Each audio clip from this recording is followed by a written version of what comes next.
everyone out there from the Sales Dev Squad community? It's your host, Mateo Elvira, back with another episode. We have a very special guest for you. It's been a little while. I know that I've been trying to get this guy on the podcast, but he was nice enough to meet up this morning, Mr. Alec Rogers, who is currently the head of business development for Blue Prism over in New York City. Cool thing about Alec is he actually started as a BDR himself over at splashthat.com. University of Wisconsin-Madison grad. And yeah, just a pleasure to have him on the podcast. And thanks so much for joining us today, Alec. Thanks so much, Mateo. Super excited to be here. I know we've been talking this out for a few months, but very glad we were able to make it happen. Big fan of your work. You've had some really great guests in the past, so I can only hope I can bring something of value here. Always, man. Thank you so much for joining us. I really do appreciate it. But dude, talk to us, man. Tell us, I guess, a little bit about you and obviously what you guys are doing over at Blue Prism. Yeah, of course. So a little bit of a background on myself. I've been in sales development, coming up on 3.5 or so years now. Definitely wasn't the path I always thought I was going to take, especially throughout college. Not that something about sales kind of turned me off or pushed me away. I just think that at least now in this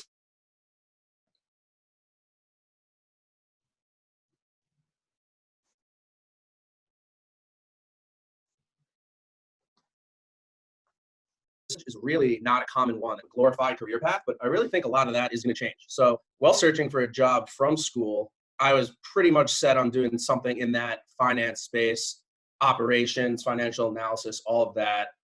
Job search was pretty tough throughout my senior year of school, where I had a lot of first round opportunities. A lot of them didn't go through the next round, and even fewer of those turned into anything close to a material offer. So that's when I first heard about sales, not from sales itself, but for the first company I worked at. So Splash.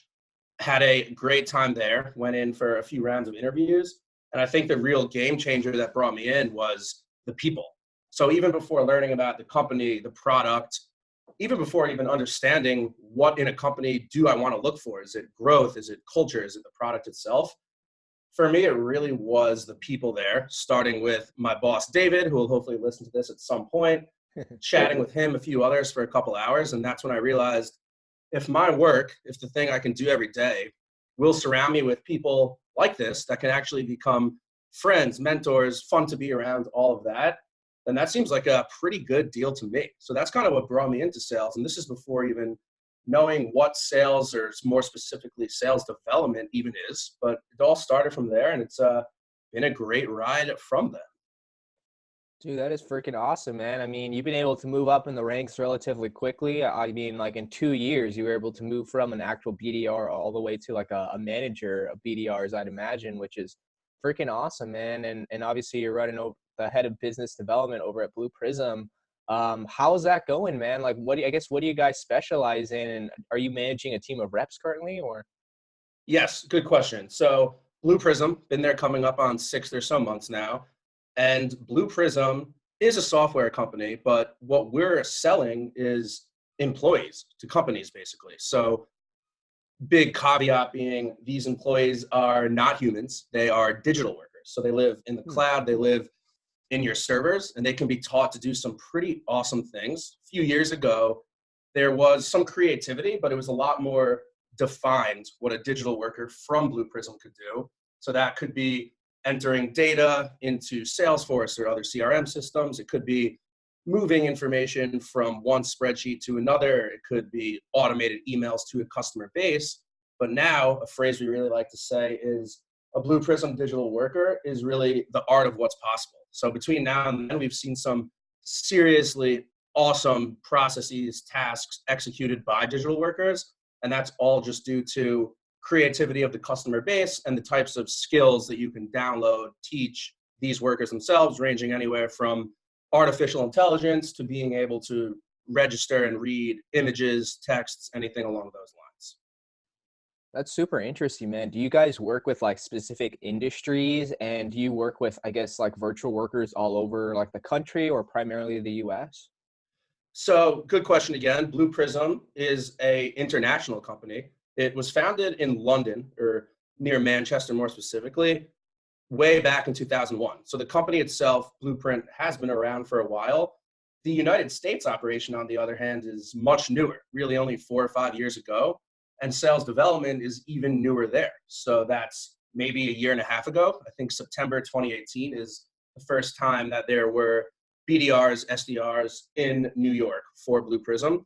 So that is kind of why I was brought in.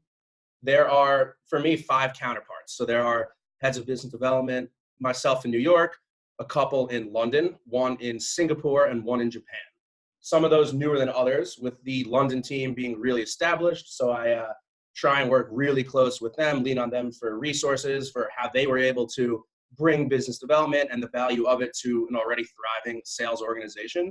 So Americas is doing pretty well right now. Still working to kind of get in sync and lockstep with Europe and the rest of the world. But it's been a very fun, exciting challenge balancing being part of this global team with counterparts all over the world, but also very much representing our American line of business, doing everything we can to grow that, add value to it, and be part of the American family. That's super cool, man. Like, do you mind touching a little bit more about, like, I guess your team and like who's your like ideal prospect? Like, what's an ICP for you guys?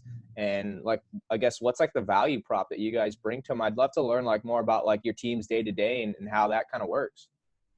Yes, absolutely. And I love talking about this, especially recently, because some of the stuff we're up to, some of the stuff we're planning this year is awesome and something that I don't see at every sales development function at different companies. So would love to touch on that. So as we stand right now, historically, the team really focused on being an extension of that marketing arm. That's a lot of live event planning, execution, follow-up, digital event stuff, forms on the website, all of that. And that'll never change. I think it's extremely important that Blue Prism, or really any company, sales development and marketing, whether that's field marketing, customer marketing, are in lockstep. But a shift we've seen over the last few months, which is part of the reason why I was brought in, is to start thinking about outbound. And I kind of like to think about that in 2 phases. Phase 1 started right around when I got there, and that's the core outbound that most people are thinking of. So that's, instead of just following up, it's starting to really be that bridge between marketing and sales. So talking to the teams, talking to sales reps, figuring out which of their biggest customers are successful with Blue Prism digital workers and why. So trying to figure out that ICP. That's where you start to see some themes where, to answer your question about ICP, a lot of financial services, but that's also evolving into a lot of other areas. We've seen the last 6 months or so an incredible adoption in a few spaces such as telecommunications, healthcare, and even in the public sector. So we're doing some really awesome stuff with government agencies, with schools and all of that. Team is set up now this year, that phase 2, which is kind of the exciting part that I think is not common, but super valuable for our team and their growth. And that is working with the existing customer database. We are really starting to do an audit of our customers, successful, seeing what's working for them. Could they benefit from adopting more digital workers? Are there cases where they have a lot of digital workers, but could be doing more with them, meaning the resources aren't fully used up, and all of that. And from there, we get to go in with a bunch of different angles. And rather than just the core business development idea of, hey, let's get on the phone for 15 minutes. If that goes well, let's schedule a little bit more time with the sales director, with an account executive.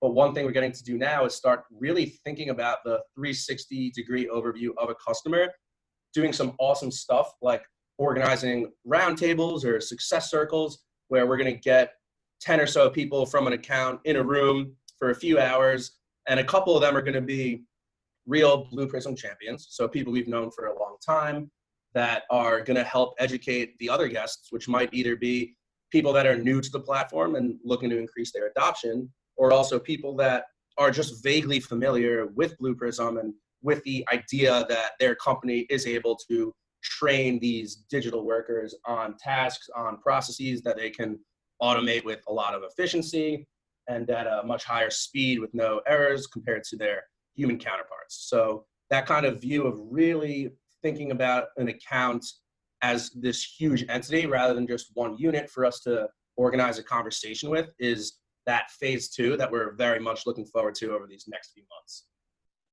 Dude, that is fantastic, man. I love that. Thanks so much for kind of brushing upon that. But Alec, talk to us about like your role, man. Like you've been at, head of business development for 6 months now. Like, how have you enjoyed that? Like, what were, some of the biggest challenges in your new role as you kind of stepped in? And I guess, like, what do you enjoy the most about, like, I guess now, like, leading the team and providing strategy for what I think is a pretty sweet company, man. You guys work with a lot of industries and you mostly are international, which is freaking awesome. Yes, thank you. Thank you. So definitely a lot of challenges, also rewards coming into the role. I think that up front, there was really a lot of room for me to take it upon myself and ask questions like what to do today when there's times I don't have a meeting. How am I adding value? How am I going to best spend my time?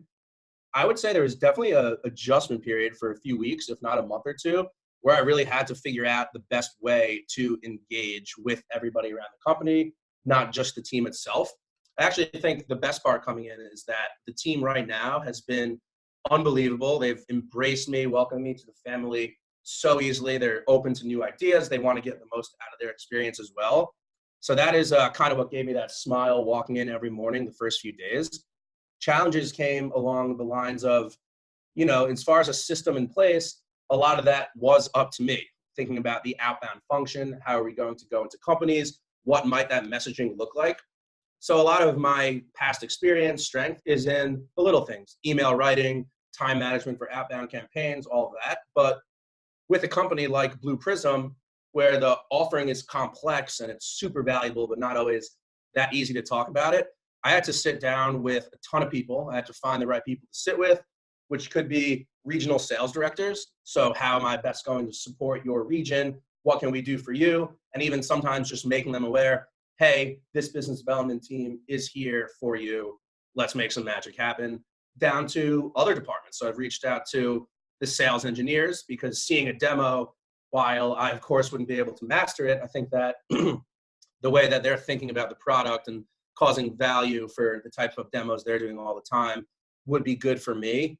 Down, of course, to marketing and working on not overhauling, but kind of refining the way that we work together and making it known to them, hey, leads from events aren't just something that are there for us to follow up on.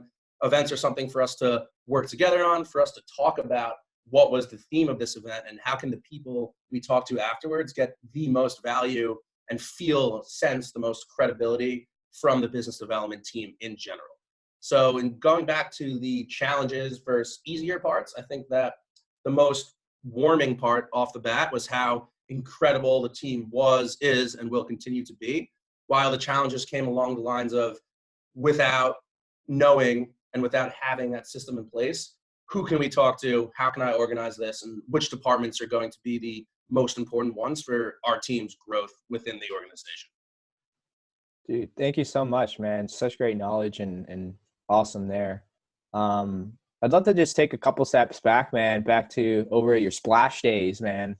Like, I'd love to learn a little bit more about like how your experience was being a BDR and how that ultimately just trajected your career into what I think is an awesome industry. But dude, I'd love to hear about like your first BDR experience, man. Like, how was it? Like, do you remember like maybe the first couple months being on the phones and setting meetings and how that felt? And, furthermore, like how you kind of, it seems like your natural leadership role or your natural leadership just kind of propelled you to like, shift into more, management. So just talk to me a little bit more about like your BDR role at Splash, man, how that went. Yeah, absolutely. And I think there are a few components to consider there. And from listening to some of your past episodes, I know that this has come up, but especially at that first job in sales, I don't know that anything is more important than your frontline manager. So the boss that's working with you, who by nature of it being your first role in sales, very quickly becomes not only a coach, not only a teacher, but really a mentor. And that happened to me lightning quick at Splash, where my boss at the time, David Aronica, amazing guy, one of the best people I've worked with, incredible leader, makes it really clear up front that yes, you're in a business development role. And yes, there are a lot of core things that you have to do to succeed here. But ultimately, this is what you make of it. And what you want to get out of here is more about your fit in the overall company than just simple business development. So for that reason, a lot of the people I started as BDRs with have moved on, of course, to account executive, most common, myself to more of a management position. We've also sent people to marketing, event marketing, revenue operations even. So off the bat, that was great. During get to know my craft, I would say I absolutely struggled those first few months in the role where I just couldn't figure out, why will no one talk to me? Why will nobody take a meeting? Why am I so far behind everyone else? Do I switch up my messaging? And once you get in your head about that, it gets really, really tough. I remember one day I was particularly frustrated and I was talking to an inbound lead. And after a sequence of emails where he was telling me wasn't really just interested at this time, my response back over to him was a little bit rude. Again, very frustrated early in the career. I think it was something along the lines of sounds good, comma, amazing with like 4 or 5 exclamation points, and just very clearly being condescending, where I was basically saying to them, you're wrong, you're being an idiot, when the true reality was this is nothing but me being frustrated early in the role.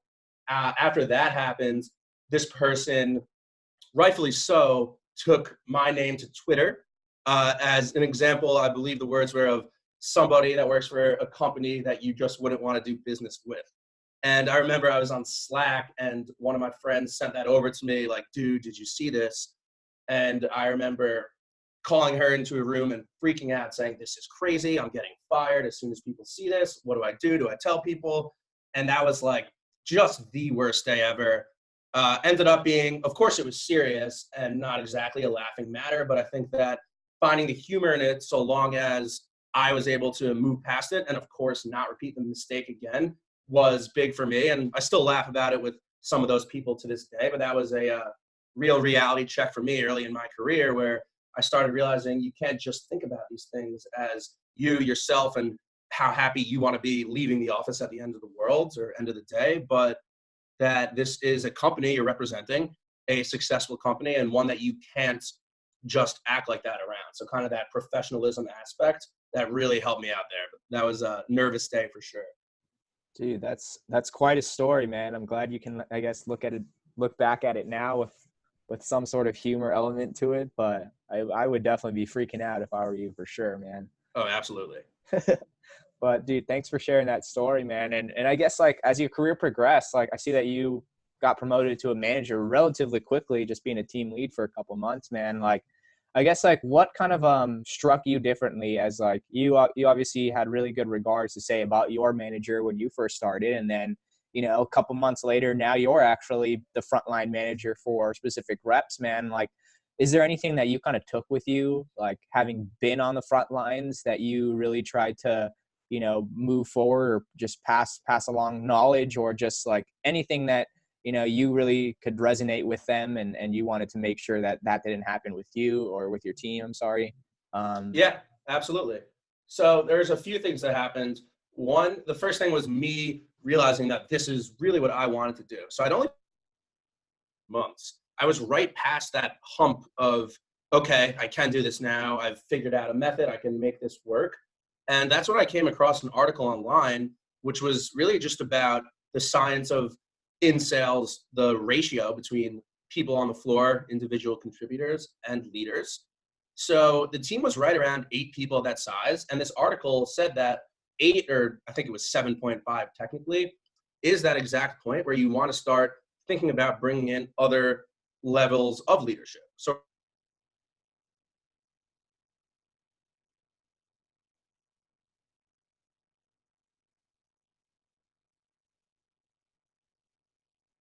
right around that time in my next one, I don't know what you think of. I know, and I'm sure you're probably thinking about what leadership may look like in general. And if you do opt to have somebody internal fill that role rather than an external leadership hire, I'd love to throw my name in the hat, and I would love to do whatever it takes to kind of put me in better standing for that. So on my end, I started getting involved in the interview process. I started trying really hard to share my successes, not in a boastful manner, but in a way that was kind of inspiring, telling the other team about things that worked, things that didn't work, all of that, attending events for the company and doing my best to really be mentally, physically present and getting the most out of the company's investment at those events.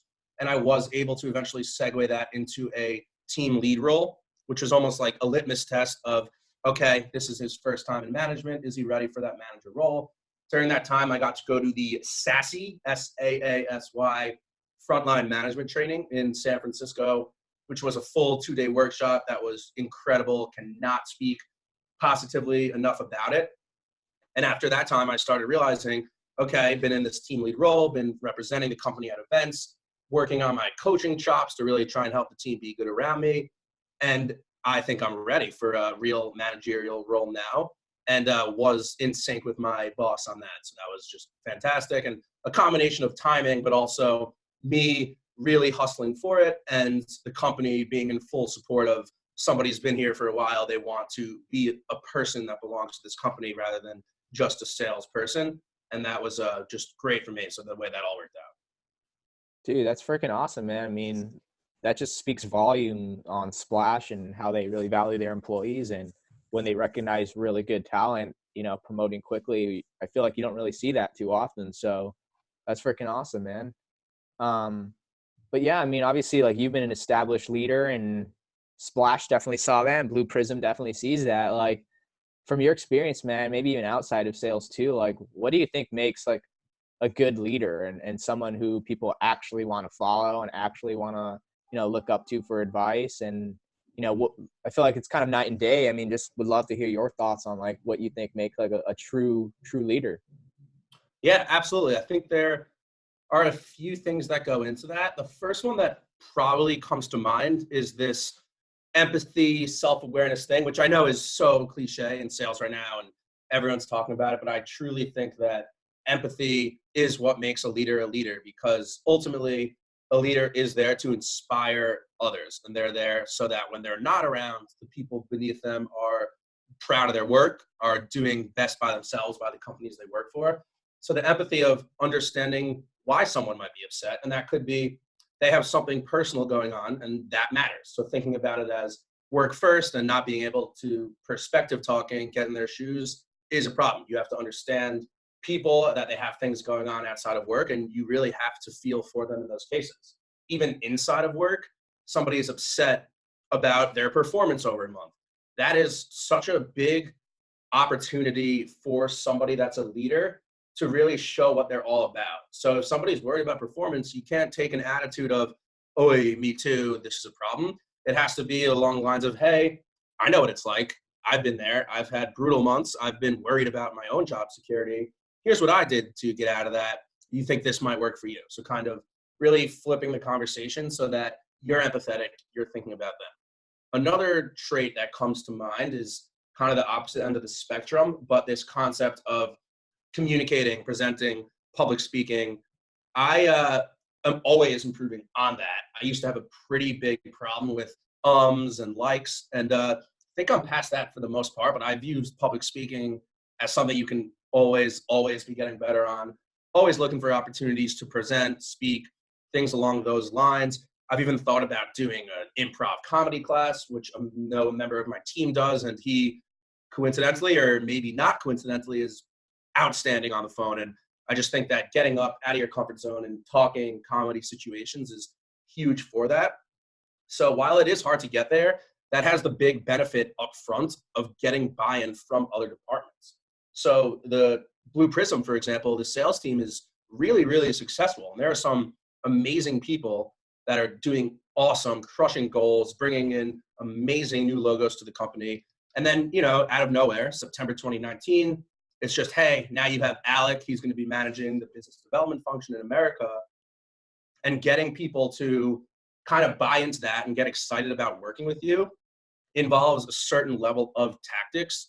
And I think the most important thing there is speaking, is presenting, so that when I'm explaining to them what business development is and how it can help you, the message is not only easy to understand, but that the point and the value of it is getting across. So I think the combination of empathy, just to kind of sum it up, the empathy, which really can put you in line with the team and make the people want to do their best work, not for you, but for themselves, which is an important part. And that communicating interpersonal aspect of speaking, presenting, and saying something in a way where it is resonating with stakeholders, both internally and externally, are two of the big things I've been focusing on moving forward. So that's kind of my view on it now. Love it, man. That's some awesome feedback, and I love the empathy part, man. I feel like especially when you're leading a group of other sales reps, that's you almost have to kind of use the same tactics as you would with a prospect internally. So, interesting, man. But yeah, I mean, I'd love to hear more. Like, obviously, you're growing the team over at Blue Prism, man. Like, in your experience and your opinion, like, what do you think? Like, what characteristics and traits makes like a truly successful BDR? Especially, selling something like you mentioned that's, quite complex at times, like over at Blue Prism. Yes, absolutely. So one thing that's very important to me is somebody that wants to be at the company for a long time. So I'm always looking for that type of answer in an interview question, whether that's on the phone or live. I'll even try and sometimes like push the conversation towards their thoughts on longevity at a company. And one kind of piece of background there, something I've noticed and read about too, since I've only been around for a few years, is sales development. Companies vary greatly in how quickly they're able to promote people off the team. Most typically, at least what a rep expects going in, somewhere between 1 and 2 years is when they're hoping to be considered for positions, whether account executive or otherwise. But even before that period, a few months, maybe 8, maybe 10 months, that is when a lot of the time the really good reps are realizing, hey, I'm adding value. Hey, I'm ready for that next step. What can I do to get there? One trend that I've noticed more recently, so maybe even just the last year or two, is that kind of 8-month, 10-month plateau where people are ready to move on has gotten shorter. So now maybe 6 months in, sometimes even 3, if someone's doing really, really well, those conversations start to happen of, hey, yeah, it's only been 3 months, but I've demonstrated product knowledge. Prospects love me. The account executives I work with love me, and I would like to be considered for that next role. And I think a lot of that comes down to expectations. So of course it has to be made clear throughout the interview process how long you may be in seat before moving on. But I also think that the trait of wanting to be at a company for a while could avoid that early month plateau where somebody who wants to stay around isn't just here because the on-target earnings of an account executive is high. They're here because they think being at this company for a prolonged period will be huge for their career.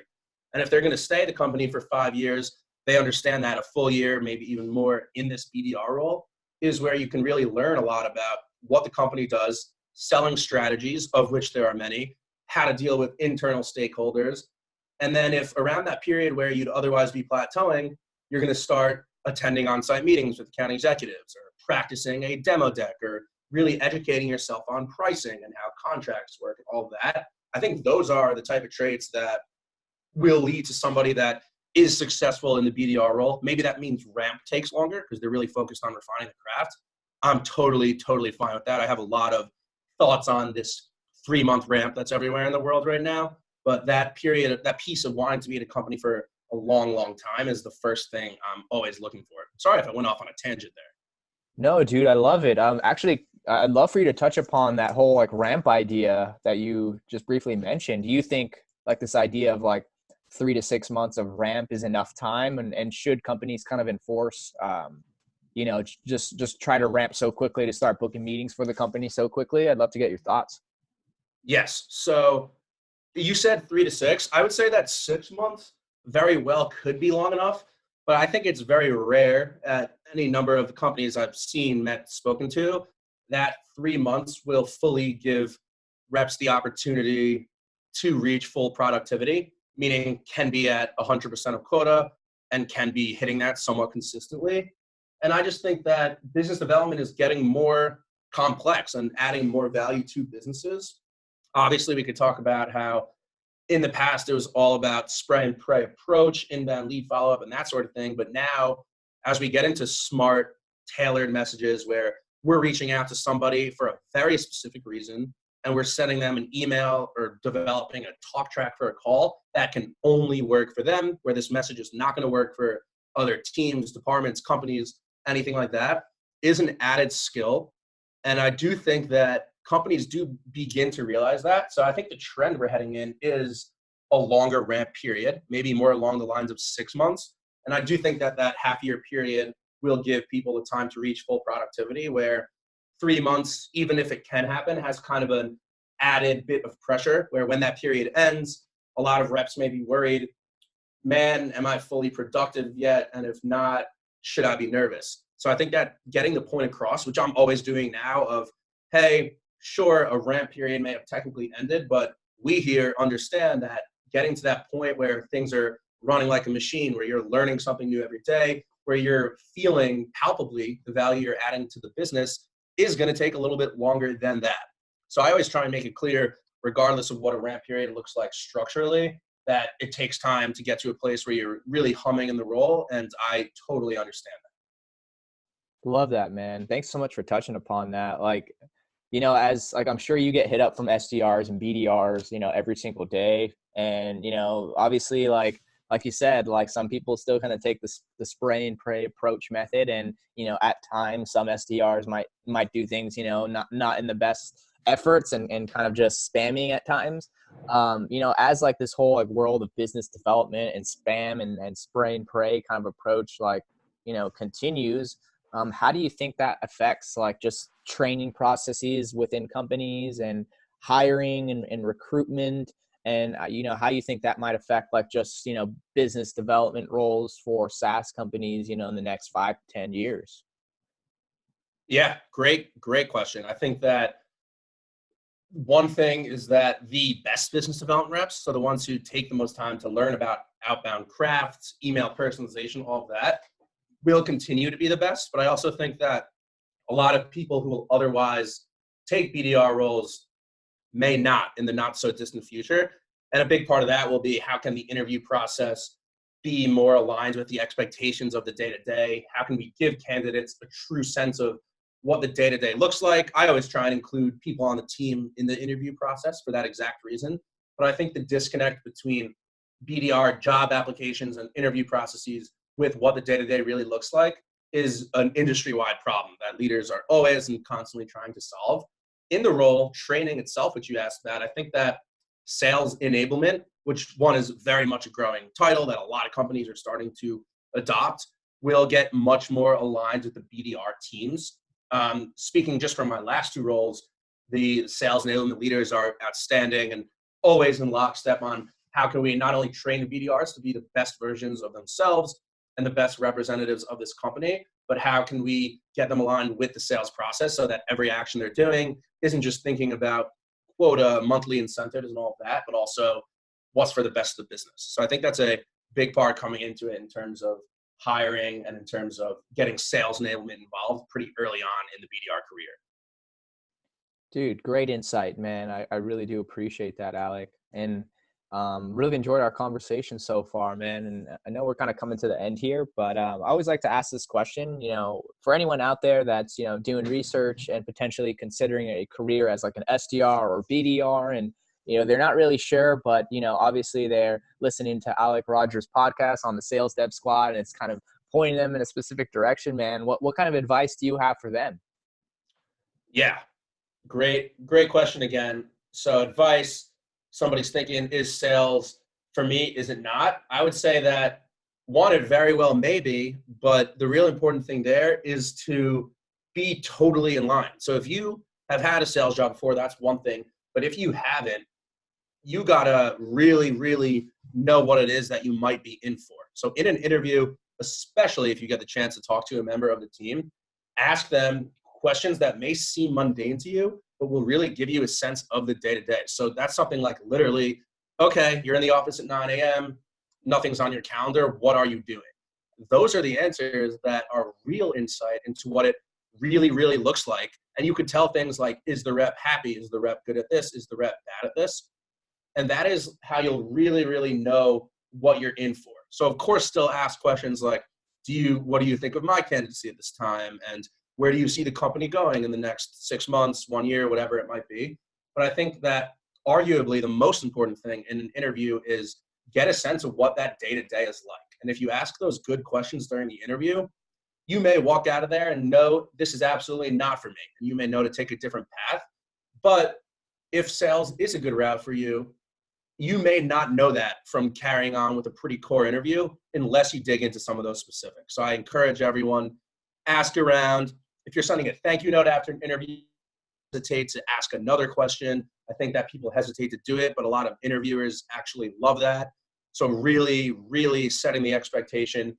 What is this role like? The more you know up front, the better prediction you'll have as to, will I love this or will I not?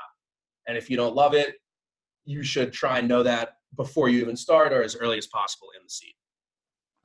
That's some great insight, Alec. I guess just, really doing your interviewing of the company as much as they're interviewing you, it seems.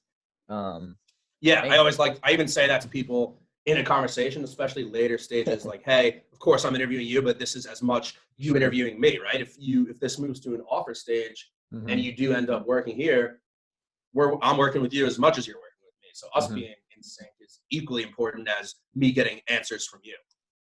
Absolutely. I love that insight. And love the questions that you kind of threw out there, the day to day and what do you do when you're not working and gauging whether reps are happy or not. I wouldn't even consider, looking into those things, but that's seriously great insight there, Alec.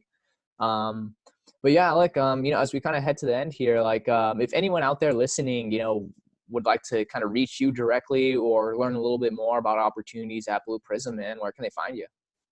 Yeah, absolutely. I'm available from email. Could be my Blue Prism email. Could also be Gmail. LinkedIn, you'll know from our talks that I super active on there, always looking to bridge connections on LinkedIn. And I'm more than happy to talk to anyone about anything, advice along those lines. Absolutely, man. Thanks so much for being a great guest, man. A lot of good insight and just feedback and some good nuggets here, man. I'm excited for everyone to take a look at this. And Sales Dev Squad community, thank you guys for tuning in to another episode. Hope you guys took a lot of insight as much as I did with our chat here with Alec. Super great guy, and he's doing a lot of cool things over at Blue Prism. So again, if you have any questions for him or want to learn more about opportunities there, feel free to reach him on LinkedIn. That's how we connected. But Alec, thanks so much for your time, man. I really do appreciate it. And you've been a phenomenal guest. Thank you very, very much for having me. This was an absolute pleasure. Hopefully I didn't talk too fast, which can be a problem of mine. But not at all. Yeah, I enjoyed this a lot. Always good to get some back and forth, free flow exchange of ideas going. Absolutely. Thanks, Sales Dev Squad community. We'll catch you guys on the next one.